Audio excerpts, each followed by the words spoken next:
हम ये इंटरव्यू बंगाल में कर रहे हैं, यहीं पे संदेश खाली का इंसिडेंट हुआ था और यहाँ पे मुख्यमंत्री जो हैं वो महिलाएं हैं, उन्होंने कहा कि जो संदेश खाली का इंसिडेंट था वो बीजेपी का षड्यंत्र था, उनसे रचा गया ये खेल था। देखिए, मैं कई बार बता चुका हूं, ममता बनर्जी जी ने अपनी कार्यशैली डेवलप की है। पहले अत्याचार कराइए, जब अत्याचार करिए और होने दीजिए, और अत्याचार से जब लोग परेशान हो जाते हैं उसको उजागर करते हैं, सार्वजनिक करते हैं, तो वो छिपाने के लिए फिर से अत्याचार करिए। संदेश खाली इसका क्लासिक एग्जाम्पल है। एक महिला मुख्यमंत्री के नाक के नीचे धर्म के आधार पर ढेर सारे महिलाओं के साथ दुष्कर्म होता है और वो चुप बैठी है। हाईकोर्ट को इंटरवीन करना पड़ता है दोषियों को पकड़ने के लिए, उसके बाद भी जांच ठीक से नहीं होती है तो सीबीआई को हाईकोर्ट देती है। उनको शर्म आनी चाहिए।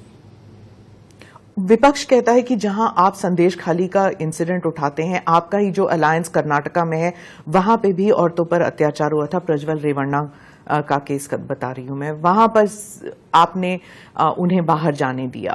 देखिए, आप कर्नाटक से ही आती, वहां सरकार किसकी है? कांग्रेस की। उनको अरेस्ट करने की जिम्मेदारी किसकी है? कांग्रेस की। मेरा बहुत स्पष्ट मत है कि कांग्रेस के डिप्टी सीएम वोकलिगा जाति से आते हैं, डीके शिव कुमार। उन्होंने वोकलिगा वोट बैंक बेल्ट का वोटिंग होने तक इनको हाथ नहीं लगाया और अपनी वोकलिगा वोट बैंक को प्रोटेक्ट करने के लिए उनको जाने दिया है।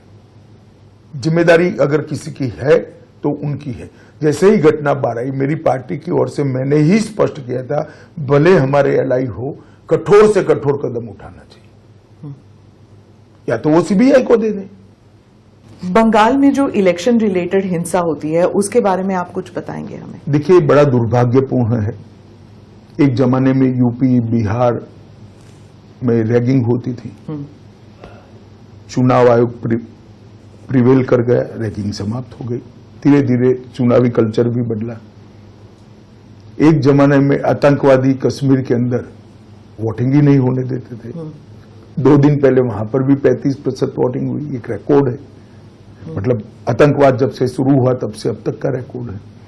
परंतु बंगाल एक देश का एक हिस्सा ऐसा रह गया है और इसके लिए जिम्मेदार टीएमसी सरकार है, जहां चुनाव के बाद भी हिंसा थमने का नाम नहीं लेती है। गत विधानसभा चुनाव के बाद 10 दिन में 53 लोग मरे। चुनाव की बाद चुनावी हिंसा छोड़ दीजिए, पर यहां हाईकोर्ट ने ऑर्डर करना पड़ेगा। आप व्हाट्सएप पे पर्चा डाल रहे हो, जब पार्टी की एक्सपेंशन की एक्सरसाइज चलती है, नीचे कोई दूसरी पार्टी के कार्यकर्ता बनते हैं तो उनको लटका दिया जाता है। कोई टीएमसी छोड़कर यहां आएगा तो उसको फांसी चढ़ा देते हैं और कहते हैं आत्महत्या कर दी। मैंने ऐसा दृश्य कहीं नहीं देखा। एक जमाने में केरल में भी हिंसा होती थी, परंतु केरल की हिंसा मारपीट वाली होती थी।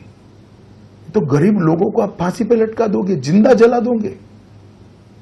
कई सारी ऐसी घटनाएं हैं। मैं तो आपकी चैनल से दरख्वास्त करूंगा कि ऐसे दृश्य ढूंढ लीजिए फांसी चढ़ने वाले और जिंदा जलने वाला एक आदमी अपना वीडियो कर अपील करता है, मैं तो अब जलकर मरने वाला हूं, आप इस शासन को बदलिए।